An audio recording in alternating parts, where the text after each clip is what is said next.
Hello everyone, here I am Nadesh Ali in front of you all. Once again with one more important topic of English, that is models. So, in this video, in the later on or while we finished all the video, we all were in the condition of giving the answer of what is models, how it is used, how we can make correct sentence with the usage of models. Models का एक एक structure हम समझेंगे in detail pattern, ठीक है। और जो भी कंफ्यूजन हमें होता है इन जनरल मॉडल्स के यूटिलाइजेशन में, जैसे कि कहाँ सर मे लगाएंगे, कहाँ माइट लगाएंगे, कहाँ कुड लगाएंगे, कहाँ कैन लगाएंगे, कहाँ शुड लगाएंगे, कहाँ ऑट टू लगाएंगे, इन सारे चीजों के बारे में डिटेल्ड पैटर्न में हम डिस्कस करेंगे इस वीडियो में। और आप लोगों को जैसा कि मैं आपको सजेस्ट करता हूं हर वीडियोस में, इस वीडियो में भी वही सजेशन है। Just bring out your copy and pen with you, sit down and note it down whatever important things you think should be written in your notebook. जो भी इंपॉर्टेंट चीज आपको लगता है आप उसे अपने कॉपी में नोट डाउन करेंगे, और जहां पर जो चीज वीडियो में बोली जाएगी आपको नोट करने के लिए, उसे आप प्रॉपर वे में नोट करके अपने अंडरस्टैंडिंग को क्लियर करेंगे और अपने सेंटेंस को करेक्ट बनाएंगे। इस मॉडल का यूज करके आज का ये पूरा मॉड्यूल, पूरा वीडियो हम बहुत ही डेडिकेशन के साथ हमें कंप्लीट करना है, बहुत ही फोकस्ड पैटर्न में। और आगे हमें इस पर्टिकुलर टॉपिक में कोई प्रॉब्लम नहीं हो, कोई गलती नहीं हो, इस चीज का ख्याल रखना है और इसी पैटर्न में हमें वीडियो को आगे बढ़ाना है। Okay, so just pause video. अगर आप अभी तक कॉपी पेन लेके नहीं बैठे हैं तो अपना कॉपी पेन लेके बैठें और उसके बाद हम इस वीडियो को डिटेल पैटर्न में देखेंगे, ठीक है।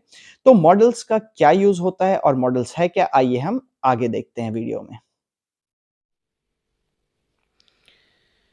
जैसा कि हम पहले इस बारे में बात कर चुके हैं कि आज के वीडियो में आज का टॉपिक हमारा रहने वाला है मॉडल्स। ओके, तो मॉडल्स का यूटिलाइजेशन क्या है और मॉडल्स होता क्या है, प्लस मॉडल्स किस पैटर्न में हमारे सेंटेंस में यूज़ होगा, इन सब पे हम लोग बिना टाइम वेस्ट किए जल्दी से चले आते हैं। फर्स्ट ऑफ ऑल हम देखेंगे कि ये इस वाले पूरे लाइन में आप देखिए, can, could, may, might, shall, should, will, would, must, ought to, have to, need, etcetera. ये सब किस में कंसीडर होता है? ये सभी आपका कंबाइंड पैटर्न में मॉडल वर्ब में आपके इंक्लूड होंगे, ठीक है। इन सभी का यूज़ हम लोग अपने सेंटेंस में करेंगे, मॉडल वर्ब के पैटर्न में करेंगे, और कहाँ पर क्या प्रॉपर यूटिलाइजेशन होगा इस चीज़ को जानने के लिए हम लोग आगे चलते हैं। तो बच्चों, जैसा कि हम यहाँ पर इस लिस्ट में, इस पूरे ही लिस्ट में देख पा रहे हैं, ओके, कि क्या लिखा हुआ है, दो चीज़ें यहाँ पर आपकी दी हुई, एक फंक्शन है और दूसरा क्या है, आपका मॉडल है, ठीक है। तो फंक्शन क्या है और मॉडल क्या है, कहाँ पर किस कैटेगरी में क्या कंडीशन होगा, ठीक है, उसको हम लोगों ने रखा है किसमें, फंक्शन में। और उस कंडीशन में कौन सा मॉडल वर्ब यूज़ होगा उसको हम लोग ने रखा है मॉडल्स में। तो एकदम सिंपल पैटर्न में इसे समझना है और हमें यहाँ से सीख कर ही जाना है, ठीक है। बिना सीखे बिना समझे हम यहाँ से आगे नहीं बढ़ेंगे। तो फर्स्ट ऑफ ऑल हमारी पहली कैटेगरी में हम आते हैं कि जब किसी से आपको कोई परमिशन लेना हो, परमिशन लेना हो, आपको परमिशन देना हो, या किसी को परमिशन देने के लिए मना करना हो, ठीक है, जैसे किसी को ना बोलना हो, तो वहाँ पर हम किन मॉडल वर्ब्स का यूज़ करेंगे, आइए इसे हम देखते हैं। सबसे पहले किसका यूज़ करेंगे हम, can, may, could and might. All these can be used for asking permission, giving permission and refusing permission. refusing का क्या मतलब होता है, मना करना, और asking मतलब किसी से परमिशन मांगना, किसी से आज्ञा मांगना, और किसी को परमिशन देना इज ऑब्वियसली गिविंग परमिशन। तो यहाँ पर हमारा यूटिलाइजेशन कैन, मे, कुड और माइट का होगा। देन आगे हम लोगों को देखना है कि यहाँ पर क्या सेंटेंस बना है, can I go out, may I come in.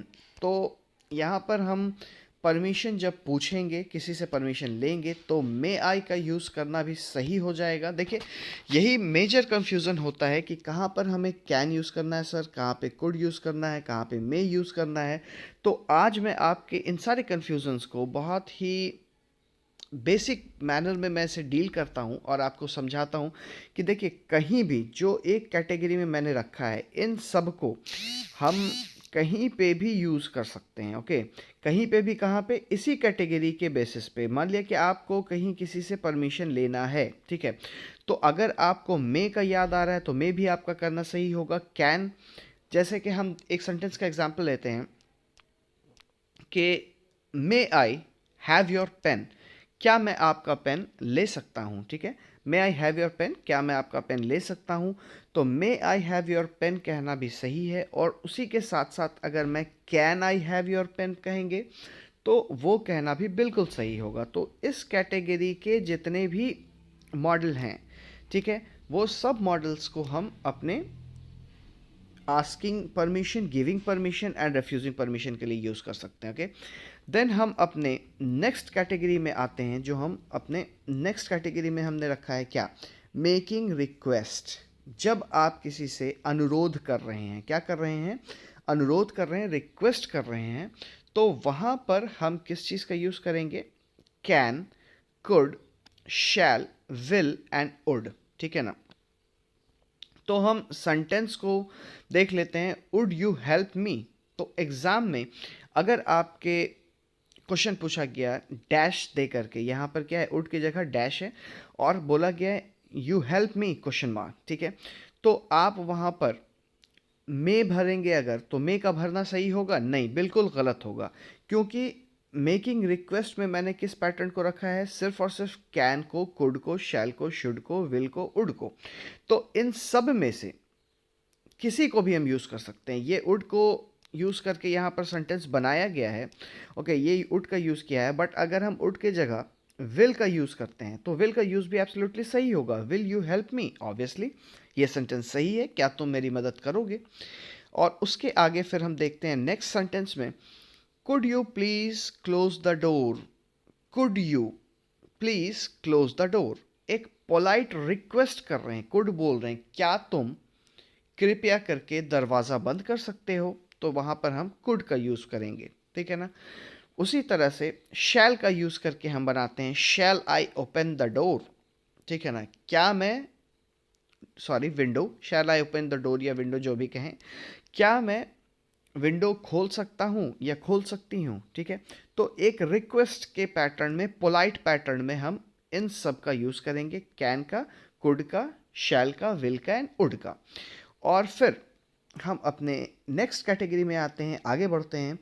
Giving advice, जब आप किसी को एडवाइस दे रहे हैं, जब आप किसी को सलाह दे रहे हैं, तो वहाँ पर हम किस चीज़ का यूज़ करेंगे? वहाँ पर यूज़ होगा हमारा शुड का, ought to, had, better। Okay, अब बात आती है शुड, तो हम समझ रहे हैं कि शुड का यूज़ सर यहाँ पर होगा, बट ये ought to का क्या मतलब होता है? ओके, तो यहाँ पर ought to का मतलब होता है जब आप किसी को ऐसा एक्सपेक्ट कर रहे हैं, ठीक है ना, कि ये आप कर सकते हैं, ठीक है, तो उस एक्सपेक्टेशन के पैटर्न में हम यहाँ पर ought to का यूज़ करेंगे। ओके, तो जैसे कि ought to से हम एक सेंटेंस बनाते हैं, you ought to complete your work on time, ठीक है ना? तो यहाँ पर you ought to complete your work on time, इसका क्या मतलब है? कि आपसे ये उम्मीद लगाई जाती है कि आप अपने काम को समय पे पूरा करेंगे, ठीक है? और उसके बाद नेक्स्ट सेंटेंस में हम आते हैं, यू शुड स्टडी रेगुलरली।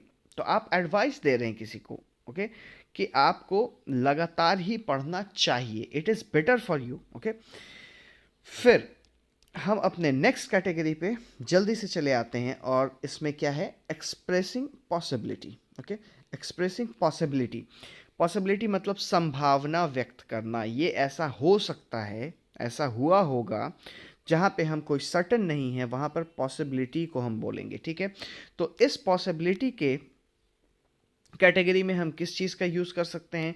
तो इस पॉसिबिलिटी के कैटेगरी में हम मे का यूज़ कर सकते हैं, माइट का यूज़ कर सकते हैं, कैन का यूज़ कर सकते हैं, और साथ ही किसका यूज़ कर सकते हैं?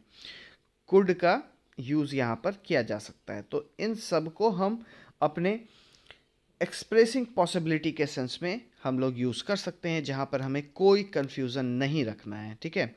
फिर हम इसमें देखते हैं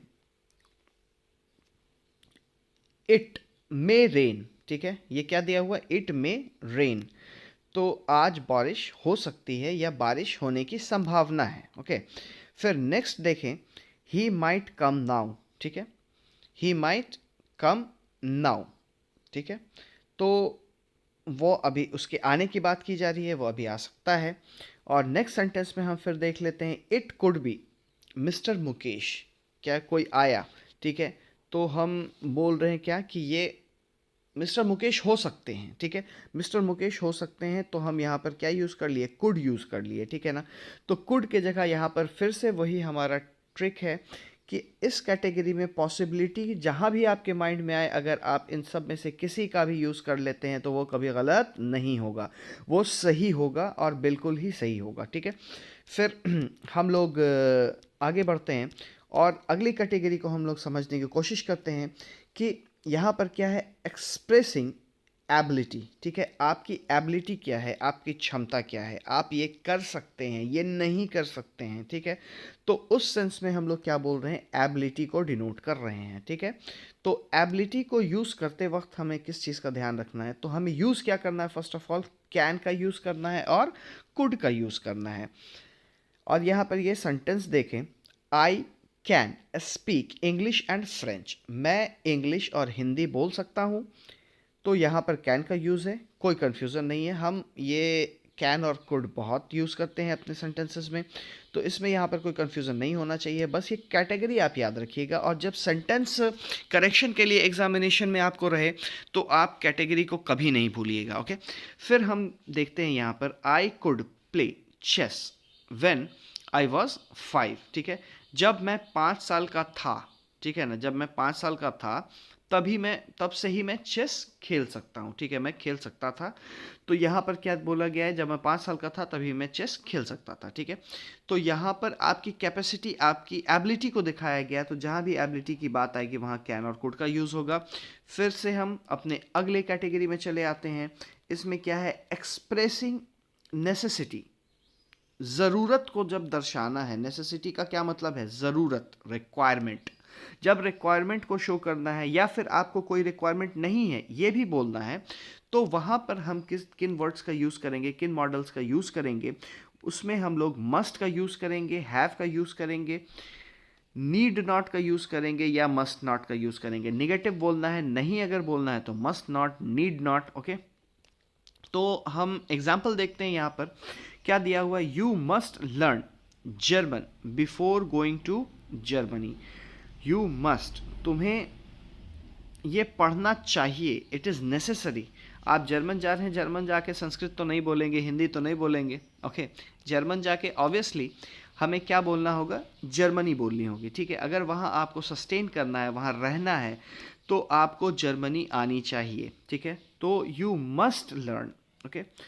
सो नेक्स्ट सेंटेंस हम लोग देखते हैं यहाँ पे, you need not bring the book, ठीक है ना।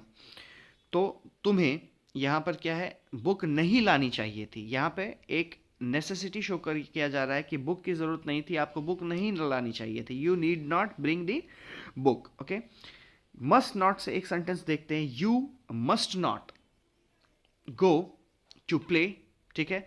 तुम्हें खेलने नहीं जाना चाहिए, ठीक है। You must not go to play.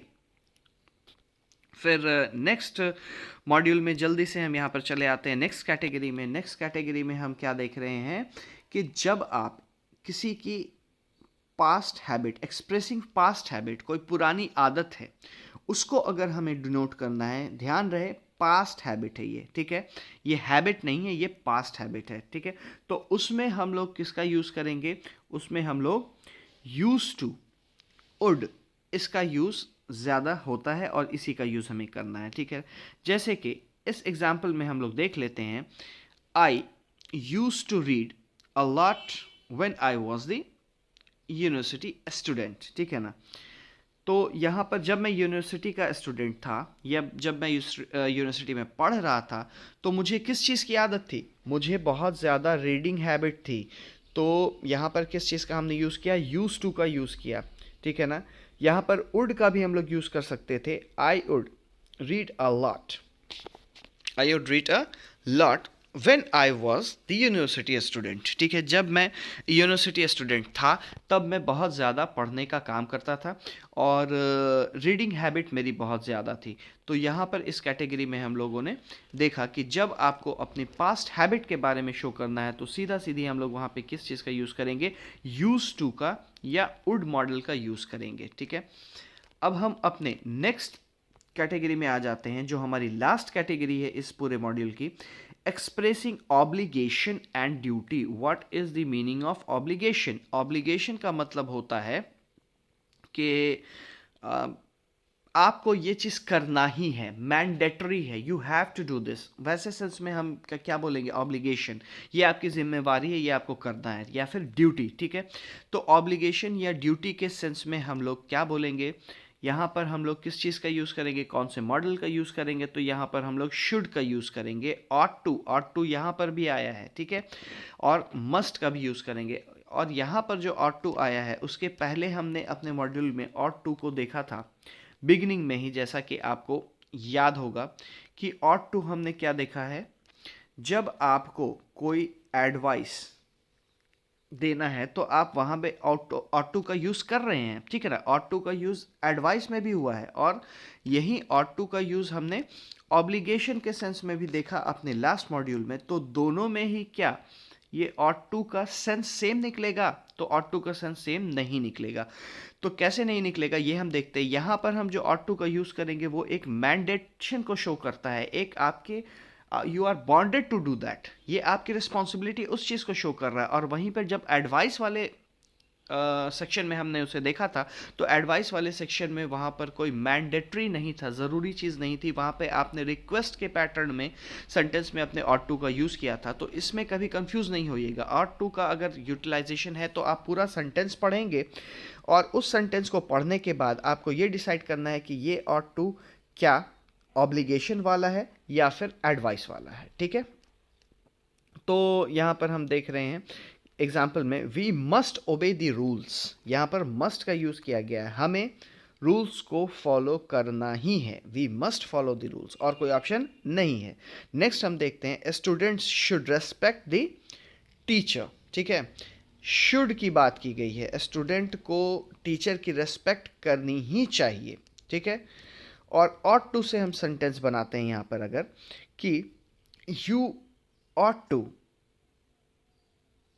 you ought to do the whole work in a day, ठीक है ना। एक दिन में आपको ये सारा काम कंप्लीट करना है, you ought to do the work in a day, एक दिन में आपको पूरा काम कंप्लीट करना है। तो यहाँ पर ought to क्या आप रिक्वेस्ट कर रहे हैं या एडवाइस दे रहे हैं, नहीं, यहाँ पर आप क्या दे रहे हैं, ऑर्डर दे रहे हैं या उसको बोल रहे हैं कि आपका ऑब्लिगेशन है, आपको ये करना ही करना है, ठीक है। तो इस सेंस में हम अपने डिफरेंट मॉडल्स का यूज़ करेंगे, डिफरेंट मॉडल वर्ड्स का यूज़ करेंगे, ठीक है। तो आपका काम क्या है, जैसा कि मैंने आपको बताया कि ये कंफ्यूजिंग पार्ट बहुत ज़्यादा है, तो आज के बाद आपको कंफ्यूजन ना हो इस चीज़ के लिए आप इस वीडियो को कंसंट्रेशन के साथ देखें। और प्लस आपको करना क्या है कि यहाँ पर ये जो हमारा पूरा का पूरा लिस्ट दिया हुआ है, इस लिस्ट को आपको नोट डाउन करना है, ठीक है। और इन कैटेगरीज़ को याद रखनी है कि किस कैटेगरी में हमने किस मॉडल का यूज़ किया था, और इस एग्जाम्पल्स को भी अपने रेफरेंस के लिए आपको नोट डाउन कर लेना है, ताकि आगे चल के आपको यहाँ पर कभी भी कोई कन्फ्यूज़न ना हो और आप अपने सेंटेंस को करेक्ट पैटर्न में, करेक्ट मैनर में मॉडल को लगा करके एक अच्छा सेंटेंस बना लें।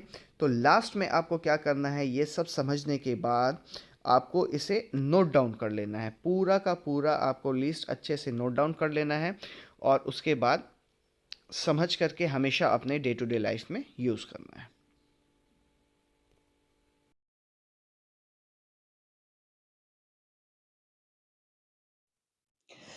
I hope you understood all the pattern of models, all the categories, whatever I categorized in the video. You have understood in a well manner. आप इसे अपने डे टू डे लाइफ में यूज करेंगे और याद रहे, आप इसको अपना तभी बना सकते हैं, ये कॉन्सेप्ट आपका तभी होगा जब आप इसे अपने यूटिलाइजेशंस में लाएंगे। आप अपने डे टू डे लाइफ में इसे यूज करें, करेक्ट वे में यूज करें, क्योंकि हर सेंटेंस में मोस्ट ऑफ द टाइम्स हम लोग कैन कोड का गलत इस्तेमाल करते हैं, माइट का, मे का गलत इस्तेमाल करते हैं।